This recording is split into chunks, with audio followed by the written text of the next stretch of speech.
Bom, então vamos iniciar o nosso estudo de hoje. Eu quero pedir para o André para fazer uma oração para a gente iniciar o nosso estudo. Pode ser, André? Amém. Senhor Jesus, obrigado, Senhor Jesus, por mais um dia, Senhor Jesus, aqui na tua presença, reunidos, Deus. Neste momento, Senhor Jesus, coloco a vida do Toninho nas tuas mãos, Senhor Jesus. Peço que o Senhor Deus derrame uma bênção, Senhor Jesus, sem medida sobre a vida dele, Pai, porque sabemos o quanto ele tem se doado, Senhor Jesus, para o teu reino, o quanto ele tem estudado, Senhor Jesus, e compartilhado, Senhor Jesus, este ensinamento que o Senhor tem, esse dom que o Senhor tem dado na vida dele, Pai. Também coloco, Senhor Jesus, a vida dos meus irmãos aqui, Pai, que esse tempo que passamos juntos, Senhor Jesus, seja um tempo, Senhor Jesus, que possamos absorver o máximo possível, Senhor Jesus, da Tua palavra, Jesus. Que possamos também, Senhor Jesus, o que absorvemos, Senhor, transmitir para outras pessoas, Senhor. Abençoa esses tempos, Senhor Jesus, que nossos ouvidos possam estar atentos à Tua voz. Usa a vida do Toninho, Senhor Jesus, que não seja ele, Senhor, mas que seja o Senhor através dele falando com nós. Pai, em todo esse momento, Senhor Jesus, eu também me esvazio, Senhor Jesus, usa a minha vida também, Senhor Jesus, que eu possa ter entendimento para poder, Senhor Jesus, entender a Tua palavra, Deus. Te agradeço, Senhor Jesus, e eis-nos aqui, Senhor, abençoa cada irmão, e que a partir de agora, Senhor Jesus, possamos estar focados na Tua palavra, Deus. Amém. Amém, Senhor. Amém. Pronto. Vocês estão recebendo aí o compartilhamento da tela aí, tudo certinho? Assim, Davi. Tá, então tá bom. Então, hoje nós vamos estudar o capítulo 3 desse estudo, né, de oração intercessória, que é baseado nesse livro do Dutch Sheets. O capítulo 3, ele fala sobre reapresentando Jesus. Tem o subtítulo de aguardando respostas. Então, quando a gente não sabe o que a gente está procurando, provavelmente a gente jamais vai encontrar e provavelmente a gente não vai fazer aquela coisa da maneira correta. E aqui ele conta um episódio de quando ele estava numa aula de inglês. Ele disse que estava no 2º grau, e ele fala que ele nunca foi bom em inglês, e nessa época ele estava preocupado com outras coisas que ele achava mais interessante, como jogar futebol ou correr na pista de atletismo. E esse dia que ele menciona, ele fala que era uma sexta-feira à tarde, e à noite ele ia ter um jogo importante, né? Então, você imagina onde estava a cabeça dele, né? Aí ele estava lá se imaginando na cara do gol, né? Fazendo aquele golaço, e as pessoas comemorando. Aí de repente ele volta para a terra, né? Ele percebe que ele está dentro da sala de aula e a professora está falando algo sobre um tal de particípio presente, né? Aí ele não sabia nada do que se tratava esse tal de particípio presente, e ele só achava que era algo que estava ocorrendo no momento, relacionado ao tempo presente.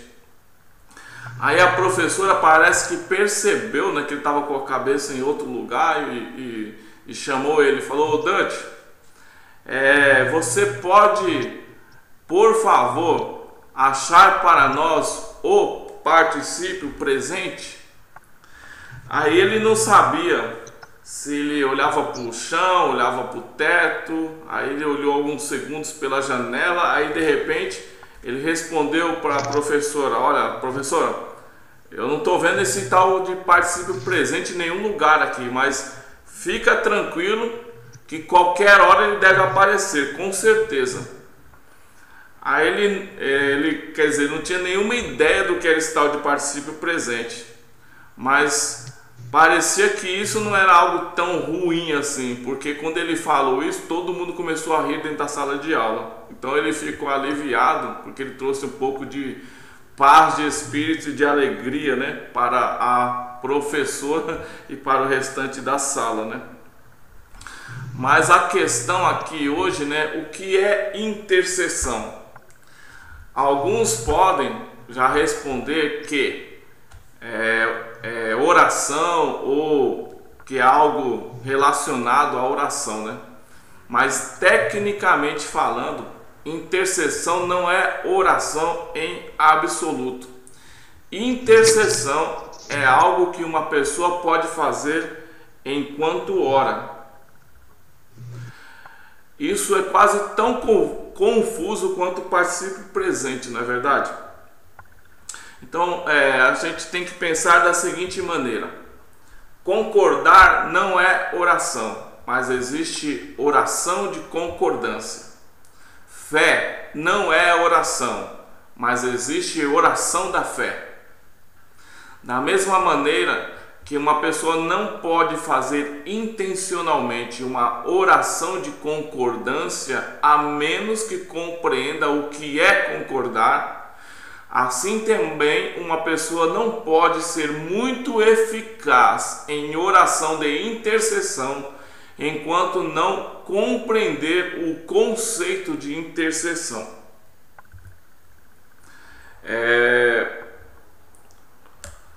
Você está acompanhando esse raciocínio? Então, para que nós possamos entender esse conceito, nós vamos primeiro então definir intercessão para depois definir oração de intercessão. Então nós não vamos apenas apresentar uma definição literal, mas vamos definir o que é isso no contexto do, primeiro, plano de Deus para a humanidade, no plano da criação. B, a interrupção desse plano por causa da queda. E C, a solução de Deus. Em outras palavras, nós vamos ver o conceito de intercessão nestes contextos e usá-los para nos ajudar a definir o que é intercessão. Então, assim, nós vamos alcançar 3 alvos. Primeiro, você entenderá o conceito de intercessão para compreender a oração de intercessão. Segundo, você conhecerá melhor o papel de Cristo como o intercessor. E terceiro, com esse conhecimento, você será uma pessoa mais espiritual em seu grupo de oração.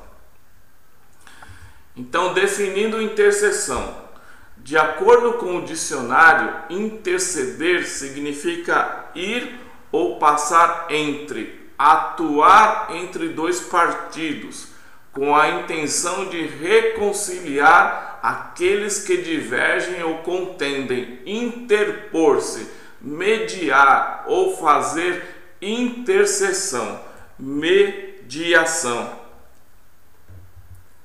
Então, de acordo com essa mesma fonte, mediar significa ficar entre 2 extremos. Você se interpõe entre 2 partidos como um amigo imparcial de ambos. Você negocia entre pessoas em desacordo com a intenção de reconciliação. Mediar um acordo de paz, intercessão. Então você pode observar que esses termos, eles são das mesmas palavras usadas para definir cada uma delas. Quer dizer que entre interpor-se e reconciliar, então uma é usada para definir a outra. Mediação define intercessão e intercessão define mediação. Então, como você pode ver claramente através dessas definições, o conceito de intercessão ele pode ser resumido como mediação. Colocar-se entre, suplicar em favor de outro, representar uma parte perante a outra mas não limitado a situações legais. A intercessão, ela ocorre diariamente nos nossos tribunais, quando os advogados intercedem por seus clientes. A intercessão, ela ocorre em reuniões contratuais diariamente também, quando procuradores representam uma parte perante a outra. A intercessão ocorre em escritórios e em reuniões de negócios diariamente, quando secretárias ou outros sócios se colocam entre um representante, representando um perante o outro. Então, até aqui não tem nada de espiritual. Intercessão requer delegação, envolve autoridade. Intercessão se resume em representação. Como nós vimos no estudo anterior do outro capítulo, representar significa reapresentar ou apresentar novamente. Então, você pode ter se envolvido em alguma situação em que precisou de um advogado para te representar diante de um juiz para que fosse feita justiça. E você pode ter ganhado a causa, perdido a causa, mas nem toda a intercessão se dá nesse significado de advocacia. Isso aqui é apenas um exemplo. Qualquer trabalho de representação ou mediação entre dois lados é intercessão. E agora nós vamos analisar esse conceito à luz da criação e da queda. Adão, ele foi designado para representar a Deus no planeta Terra, para administrar, governar, dominar em lugar de Deus. O Senhor, ele disse a Adão o que ele queria, e Adão o representou então perante toda a criação.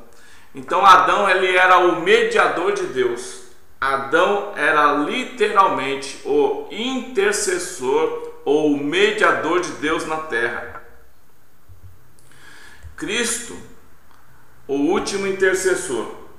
Então, quando Adão caiu,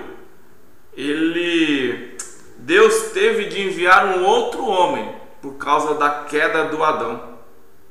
E esse outro homem, a Bíblia chama ele de o último Adão, para fazer o que o primeiro Adão devia ter feito e consertar o que o primeiro Adão havia estragado.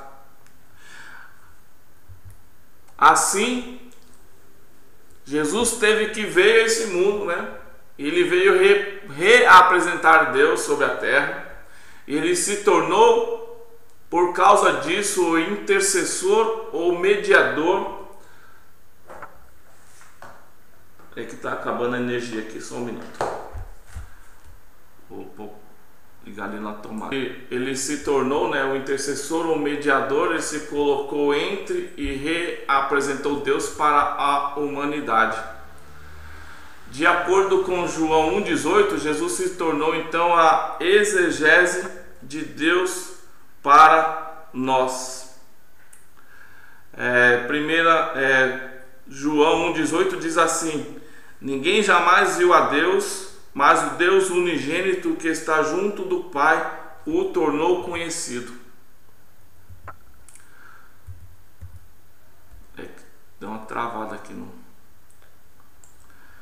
Então, Jesus, ele nos mostrou quem era o Pai.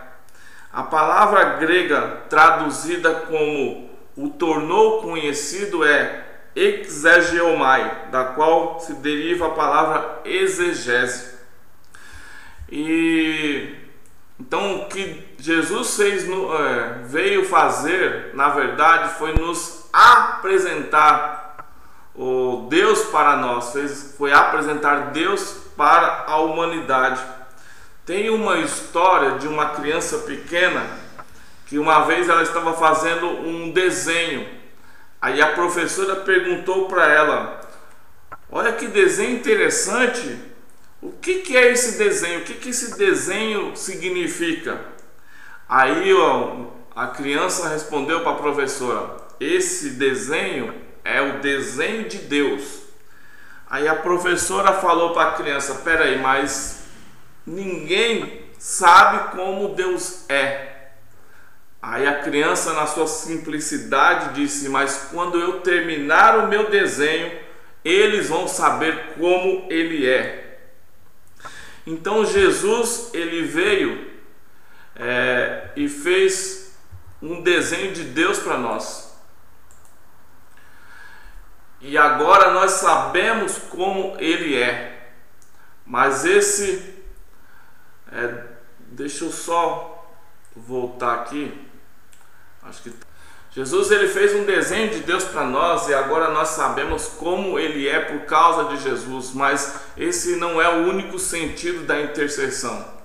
E a ironia aqui é que o homem, nós seres humanos que deveríamos ser o intercessor, os intercessores de Deus aqui na terra, nós deveríamos ser o mediador ou representante de Deus na terra. Só que agora o homem, nós precisamos de alguém que nos represente perante Deus.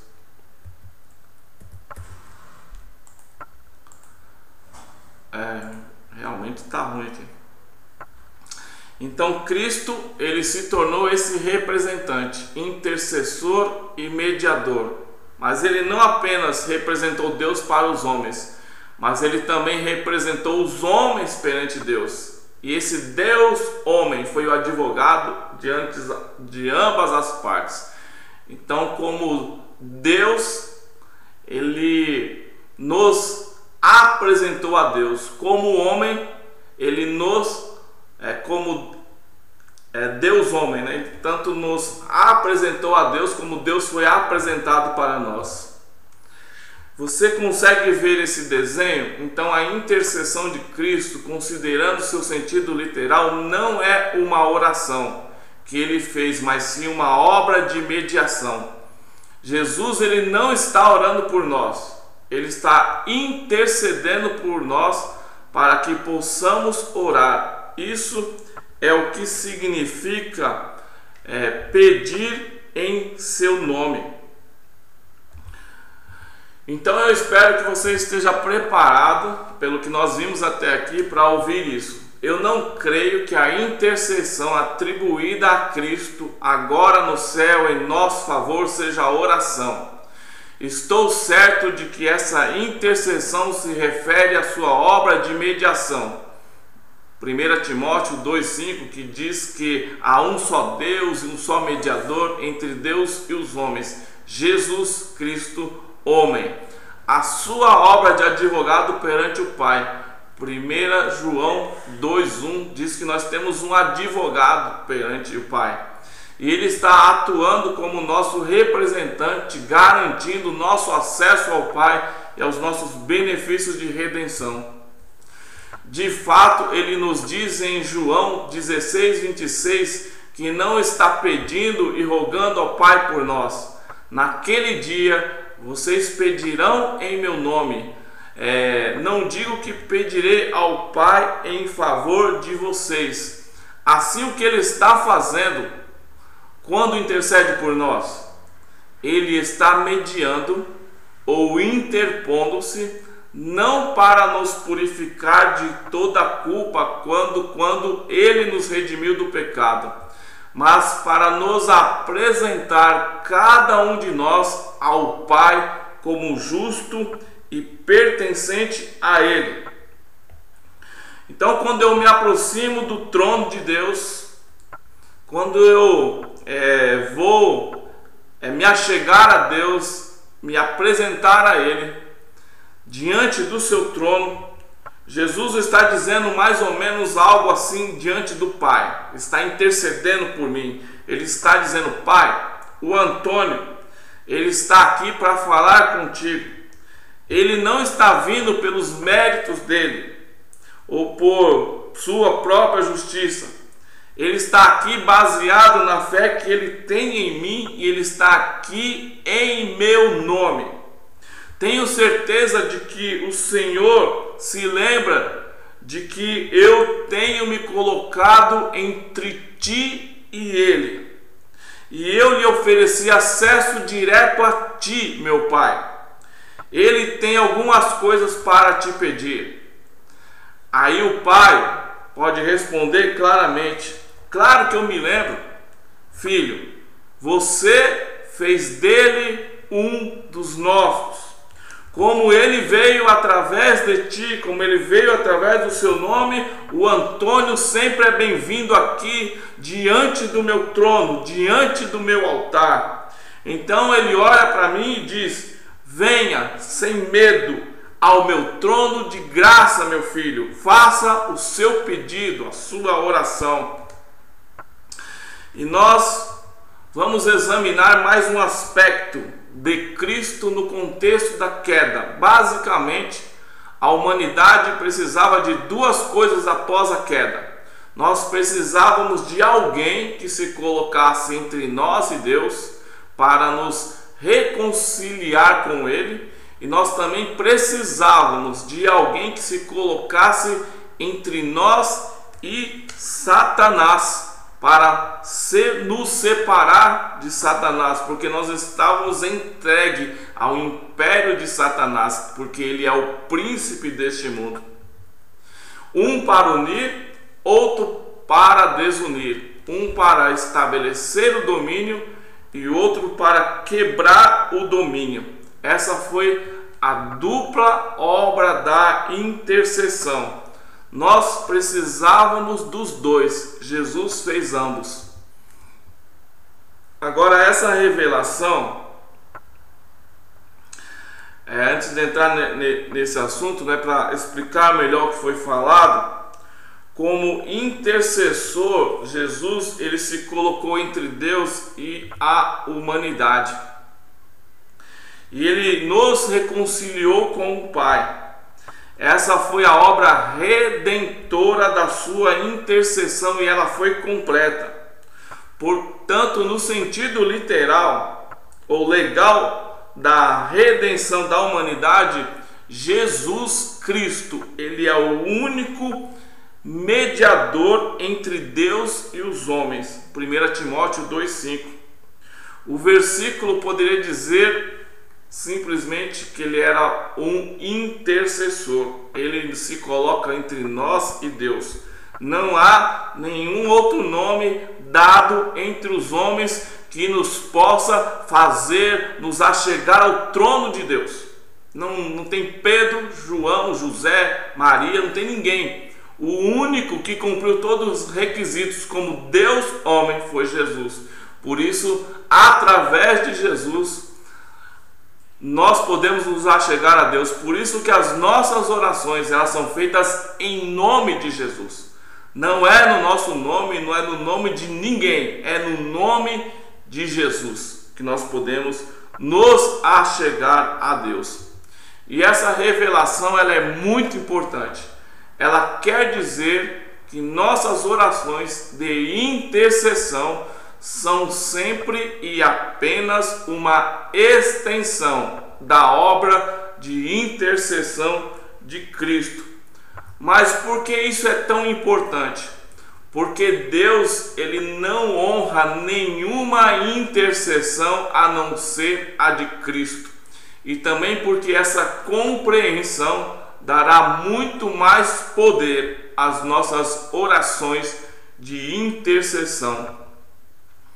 Então, quando se fala que as nossas orações são uma extensão da obra de Cristo, A diferença é entre distribuir e produzir. Mas vamos voltar à nossa conversa na sala do trono, né? Eu estou aqui pedindo ao Pai, por exemplo, para estender a sua misericórdia para a salvação de algum povo na terra, por exemplo, povo do Tibete. O Pai poderia me responder da seguinte maneira: mas como eu poderia fazer isso? Eles são pecadores, eles adoram falsos deuses, eles, na verdade, essa questão de adorar falsos deuses quer dizer que eles adoram a Satanás. E além disso, eles não querem que eu faça isso. Eles têm os deuses deles lá. Eles não estão me pedindo isso. Nunca eles me pediram uma coisa dessa. Aí eu respondo: Pai, estou te pedindo isso porque Jesus intercedeu e fez mediação por eles. Ele morreu por eles, Pai. E eu estou te pedindo, baseado no que Jesus fez por eles. Jesus morreu pela humanidade. E ele precisa que um homem na terra peça isso por ele, porque ele não está mais na terra, ele está aí no céu agora. E assim como ele me ensinou, eu estou te pedindo que venha o teu reino, que seja feita a tua vontade no Tibete, Senhor. Estou te pedindo que alguns obreiros missionários sejam enviados para lá. Eu estou te pedindo estas coisas para Cristo e através de Cristo. Eu estou te pedindo isso inteiramente baseado na obra redentora que ele já realizou. Então o Pai responde. Resposta certa. Você ouviu esse homem, Gabriel? Vamos lá, o que você está esperando? Vamos trabalhar. Então, nós somos, na verdade, distribuidores de Deus. Quando nós falamos que nossas orações são uma extensão da obra de Cristo, a diferença é distribuir versus produzir. Nós não temos que produzir nada, reconciliação, libertação, vitória, etc. Mas nós devemos distribuir, como os discípulos distribuíram os pães e os peixes. Mateus 17 a 19. Nosso chamado e função não são para substituir Deus, mas para compartilhá-lo com os outros. Isso nos liberta da intimidação e devemos saber o seguinte para nos encorajar. O produtor, ele simplesmente deseja distribuir através de nós. O intercessor deseja interceder através de nós. O mediador deseja fazer mediação através de nós. O representante deseja representar através de nós. O procurador deseja interpor-se através de nós. O vitorioso deseja que sua vitória seja reivindicada por nós. O ministro da reconciliação tem nos dado o ministério da reconciliação, conforme 2 Coríntios 5, 18 e 19. Nós agora representamos a Cristo em seu ministério de representação. Deus continua a encarnar os seus propósitos redentores na vida dos homens. Nós não libertamos ninguém, nem reconciliamos ninguém com Deus. Nós não derrotamos o inimigo. A obra já foi concluída na cruz, consumada. A reconciliação está completa. A libertação e a vitórias, elas foram totalmente completas na cruz. A salvação está completa, a intercessão é completa, concluída, consumada. Que tremendo isso! E é um grande alívio. Mas mesmo assim, nós devemos pedir pela libertação e aplicação dessas coisas. Então vamos propor o seguinte como uma definição bíblica de oração de intercessão. Oração de intercessão, ela é uma extensão do ministério de Jesus através do seu corpo, a igreja, por meio da qual nós mediamos entre Deus e a humanidade com o propósito de reconciliar o mundo com Ele, ou entre Satanás e a humanidade com o propósito de reivindicar a vitória do Calvário.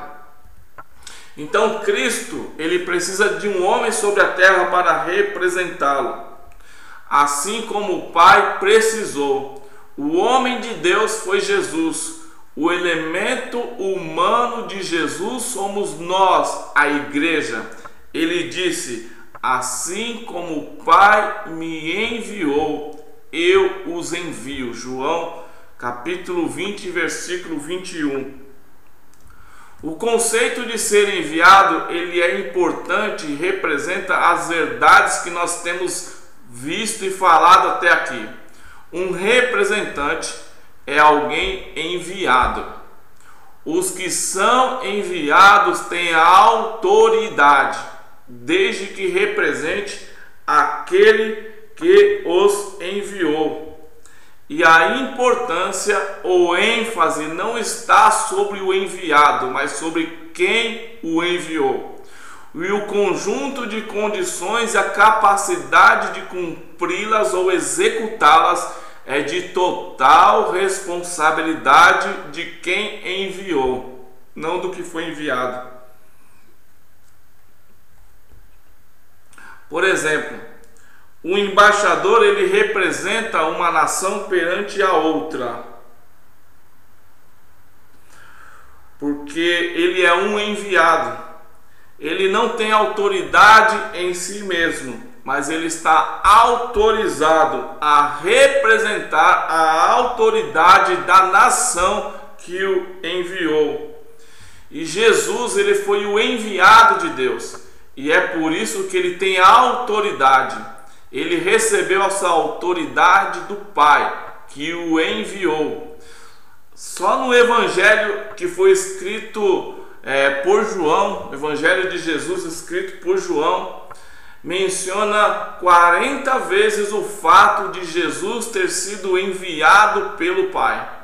E o resultado dessa ordem foi que, em essência, não era Jesus que estava fazendo as obras, mas o Pai que o enviara.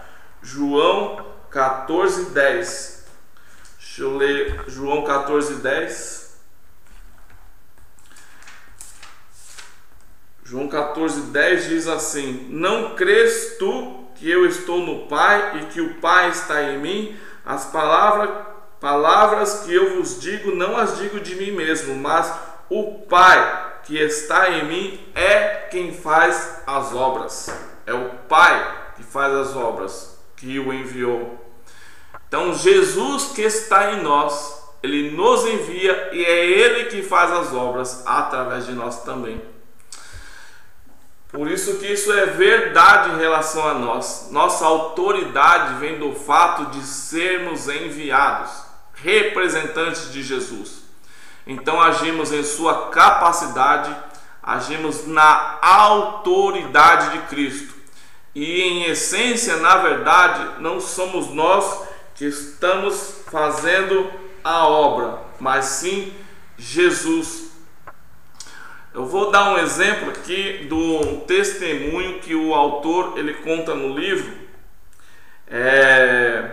Ele conta que no ano de 1977 ele estava planejando fazer uma viagem para Guatemala e ele ouviu as seguintes palavras: represente Jesus nessa viagem, Ao ouvir aquela voz, a princípio, a atitude dele foi de repreender aquela voz, porque ele pensou que fosse algum espírito maligno que estava tentando enganar a ele. Só que a voz, ela falou de novo, e ela acrescentou as seguintes palavras: eu quero que você seja a voz do Senhor, seja aos pés do Senhor, faça o que você sabe que ele faria se ele estivesse ali em pessoa.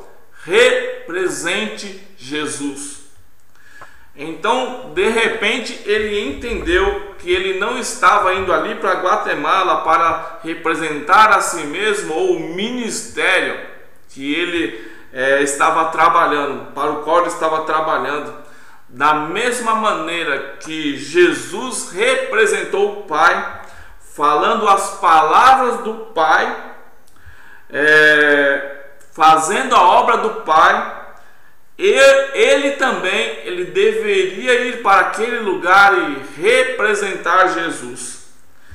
E se ele realmente acreditasse nisso, que ele estava agindo como um embaixador, como um enviado de Jesus, então ele poderia acreditar que ele não estava indo pela sua autoridade ou pela sua capacidade, e isso não estava em questão, mas o que estava em questão era a capacidade e a autoridade de Cristo, e ele estava simplesmente representando a Jesus e o que Jesus já tinha feito. Aí ele conta que eles, quando chegaram na Guatemala, eles viajaram com uma equipe para uma vila distante, longe da civilização. E nesse lugar, nessa vila, não havia energia elétrica, não havia água encanada, não havia telefone, era distante da civilização. Então o propósito de eles estarem ali era construir abrigos para os moradores das vilas, porque as casas de barro desta vila haviam sido destruídas pelo terremoto que devastou a Guatemala no ano de 1976. Esse terremoto, por causa desse terremoto, cerca de 30 mil pessoas tinham morrido e mais de 100 mil pessoas ficaram desabrigadas. Então eles levaram caminhões carregados de material e durante o dia eles construíam casas pequenas como se fossem dormitórios para essa vila. E à noite eles realizavam um culto no centro da vila, e eles pregavam para os habitantes da vila o Evangelho de Jesus Cristo. E eles explicaram para eles que era pelo amor de Jesus, né? Era o amor do Pai, de Jesus, que os havia enviado ali, que os havia motivado a gastar tempo, dinheiro e energia para ajudar essas pessoas. E eles já haviam pregado ali por praticamente uma semana, só que pouquíssimas pessoas haviam se rendido a Cristo. As pessoas, elas estavam ouvindo, mas elas não estavam respondendo à pregação do Evangelho. Aí ele ia pregar, né? Ele foi escalado para pregar na última noite que eles iam ficar ali da viagem. Só que pouco antes da reunião começar, um membro da equipe, ele falou algo que os outros membros da equipe tinham descoberto do outro lado da vila. Olha só o que eles descobriram. Eles descobriram que uma menina pequena de aproximadamente entre 6 e 7 anos estava amarrada a uma árvore. e eles não acreditaram no que eles estavam vendo. Aí eles perguntaram para a família que morava ali por que essa menina, essa criança está amarrada a essa árvore. E era evidente que essa menina, que essa criança morava ali. E como um cachorrinho no quintal dos fundos, ela suja, mal vestida, ela estava abandonada, sozinha, amarrada àquela árvore. Aí responderam para eles: ela é louca. Responderam os pais da menina: nós não conseguimos controlar ela. Ela fere a si mesma e fere também os outros. E se nós soltarmos ela, ela foge. E não tem mais nada que nós possamos fazer por ela. Por isso nós tivemos que prender, que amarrar ela aqui. E o coração aqui do autor desse livro, ele diz que ficou, muito comovido e se partiu, com essa história, Aí ele estava para ministrar, estava em frente ao púlpito, para pregar, e estava pensando nessa história. E alguns minutos depois que ele começou a pregar, ele ouviu a mesma voz que havia falado com ele antes da viagem. Essa mesma voz voltou aos seus ouvidos. E a voz disse para ele o seguinte: diga para eles que você vai orar pela menina louca que está amarrada em uma árvore do outro lado da vila. Diga para eles que você vai orar em nome de Jesus, sobre esse Jesus que você tem pregado. Diga para eles que através de Jesus você vai romper os poderes malignos que estão controlando esta menina. E quando ela ficar livre e normal, eles poderão saber que o que você está pregando é verdade.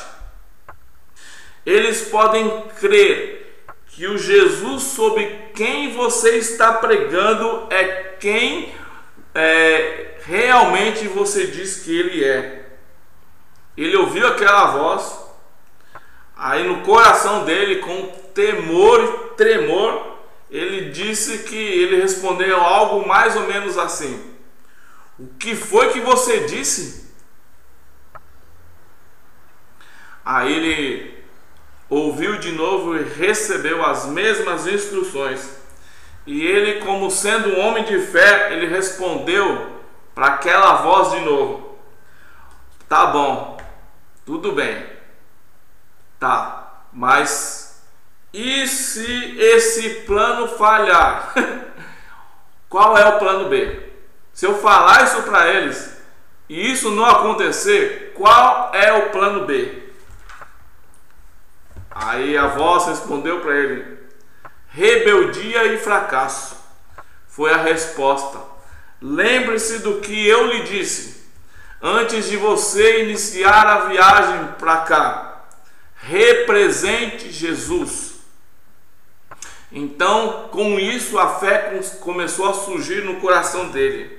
Então, a ênfase não estava mais sobre ele naquela situação, ele pensou, mas sobre aquele que o havia enviado para aquela vila. Eu sou apenas o seu porta-voz, ele disse.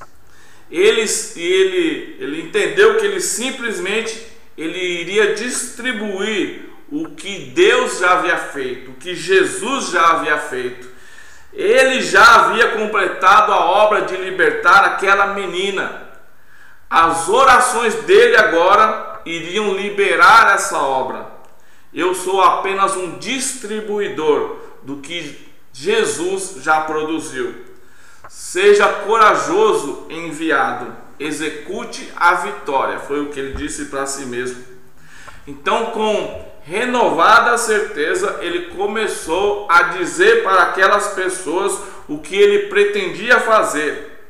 E enquanto ele falava o que ele ia fazer, que ele ia orar pela menina e que a menina ia ser liberta, as pessoas que o estavam ouvindo, elas no olhar demonstraram que elas sabiam de quem ele estava falando, que eles conheciam quem era aquela menina, aquela criança. Nos seus rostos ele viu as expressões que antes estavam de desconfiança viraram de espanto quando eles ouviram quais eram as intenções desse homem de Deus. Então ele orou pela menina. E em uma noite iluminada pela lua, em uma pequenina e remota vila da Guatemala, com apenas um punhado de gente, ouvindo ele, a vida desse homem, desse escritor, sobre desse livro que nós estamos aprendendo sobre oração, mudou para sempre. O Jesus saiu do esconderijo.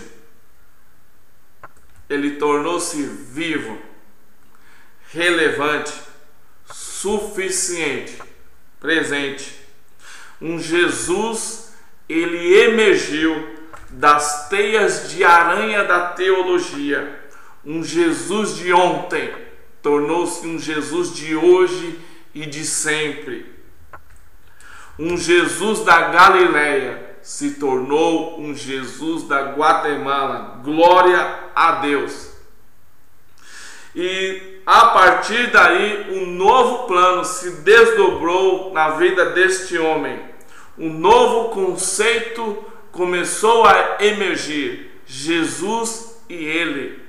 E assim que deve acontecer conosco: Jesus e eu, Jesus e você, Jesus e nós.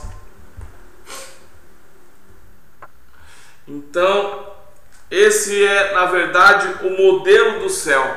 Pela primeira vez, nós, através desse exemplo, podemos, como o escritor aqui, ele pôde dizer, pela primeira vez eu compreendi o modelo do céu. Jesus é o vencedor, nós os executores. Jesus é o redentor, nós os distribuidores. Jesus é a cabeça, nós o seu corpo. Sim, ele libertou a menina. Sim, a vila se rendeu aos pés de Cristo. Sim, Jesus, ele prevaleceu através do seu enviado. Então assim o modelo prossegue: Deus e os homens. E esse modelo correto, ele é muito importante. Minhas orações de intercessão liberam a obra de intercessão de Cristo, que já está consumada. Sua obra dá autoridade às minhas orações. Minhas orações liberam a sua obra. A minha expande a dele efetua a minha ativa a dele valida a minha. Nos empreendimentos do reino, não somos do departamento de produção, estamos na distribuição. Grande diferença, ele é o produtor, nós os distribuidores. Majestadezinhas reapresentando a majestade. Nós podemos entender com isso que nós somos colaboradores de Deus, não é verdade?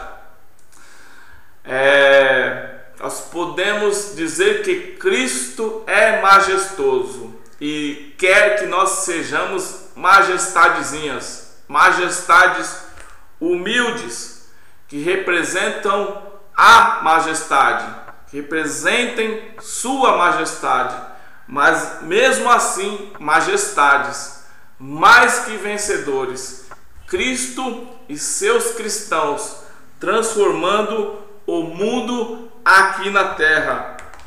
Nós podemos dizer nos dias de hoje que há muitas pessoas feridas, pessoas magoadas, entre aspas, amarradas em árvores ao redor do mundo. Você até trabalha com algum deles. Outros moram aí bem do lado da sua casa, na sua rua.